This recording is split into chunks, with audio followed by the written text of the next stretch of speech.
తెలంగాణపై మీ అభిప్రాయం ఏంటి సార్? నేను చాలా స్పష్టంగా చెప్పాను కదమ్మా, తెలంగాణకు అనుగుణంగా ప్రత్యేక తెలంగాణ అవసరం. ఆ విధంగా ప్రత్యేక తెలంగాణ కోసం తెలుగుదేశం పార్టీ పాజిటివ్ గా నిర్ణయం తీసుకుని ఇటీవల అనౌన్స్ చేశాం. దానికి కట్టుబడి ఉన్నాం. భవిష్యత్తులో కూడా అదే విధంగా ముందుకు పోతాం. Sir, the TDP has said that it will support a proposal for the formation. What I said, if they bring the resolution, we will support. But there is open defiance within the party itself to this. No, it is very sensitive. Now there is a panic reaction among Congress people and among Telugus. There is a pressure from public. There is a public from public. Everybody is reacting. So bottom line, nobody is hearing. Bottom line is that TDP will not support. No, what I am saying, no, that is not the issue here. 2001 కంటే ఎక్కువ విజృంభించడం, ఉద్యమ ద్రోహుల్ని గుర్తించడం, తరిమి కొడదాం, తెలంగాణ దోపిడీని అరికట్టేందుకు తీవ్రమైనటువంటి పోరాటాలకు అవసరమైతే మిలిటెంట్ పోరాటాలకు కూడా దిగుదాం. ఆ రకంగా ఈ డిమాండ్ను ముందుకు తీసుకుపోతాం తప్ప ఎక్కడికి పోం. So regarding Telangana issue, our stand is very clear. So as you all know, we are for separated Telangana.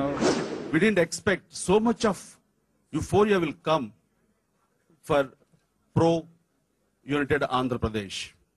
So to taking that opinion in our consideration, and finally we decided to go for united Andhra. ఇది తోడేళ్ల మధ్య పోరాటం. మేకపిల్లలను ఎవడు తినాలని చెప్పిన పోరాటం తప్ప ప్రజల గురించి కాదు ఈ పోరాటం.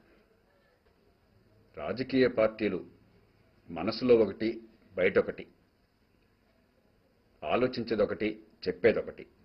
ముఖ్యమంత్రి గారు అబ్బెబ్బే రెజల్యూషన్ పెడతామన్నాము, సభలో మెజారిటీ తేల్చాలి కదా అన్నారు. ఈ విజ్ఞత నిన్నటిదాకా ఎందుకు లేకపోయింది? ఈవేళ చంద్రబాబు నాయుడు గారు అబ్బెబ్బే వాళ్ళంతా కూడా ప్రజల ముందు అభిప్రాయం స్వీకరిస్తారని చెప్పి అనుకున్నాము, ఏకాభిప్రాయం సాధిస్తారని చెప్పి అనుకున్నాము, కొన్ని విధి విధానాలు ఉంటాయి, అవేమీ లేకుండా ఇలా పెడతారనుకోలేదు, అందుకనే వాళ్ళు కనుక తీర్మానం చేస్తే మేము బలపరుస్తామని చెప్పి అన్నా కానీ తూచని చెప్పుకున్నారు. ఈ విజ్ఞత నిన్నదాకా ఎందుకు ఏమైంది? అంటే మీ అధికారం కోసం జరిగేటువంటి క్రీడలో ప్రజలంతా పావులా?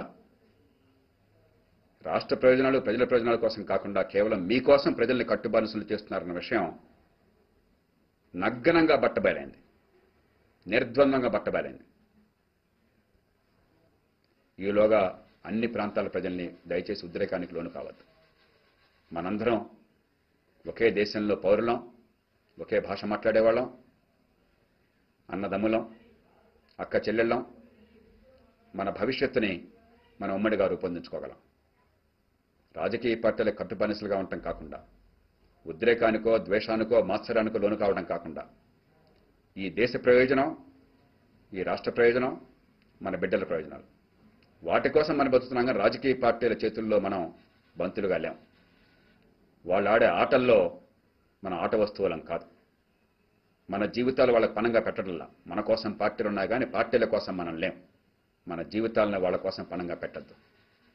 అందుకే ఉద్రేకాన్ని విసర్జించి ఆరోగ్యకరమైన చర్చను చేపట్టి నిజాయితీ అయిన పరిష్కారాలను తీసుకొద్దాం. మన పేదరికం పోవాలన్నా, అసమానతలు తొలగాలన్నా, అందరికీ అవకాశాలు రావాలన్నా, అవినీతి అంతం కావాలన్నా అధికారం జనం చేతికి రావాలి. ఏ జిల్లాకు ఆ జిల్లా ప్రభుత్వం ఉండాలి, ప్రజలు ప్రభువులు కావాలి. అప్పటిదాకా ఏ పార్టీ వచ్చినా, ఏ ఏర్పాట్లు జరిగినా ప్రజలకి మిగిలే శూన్యమే.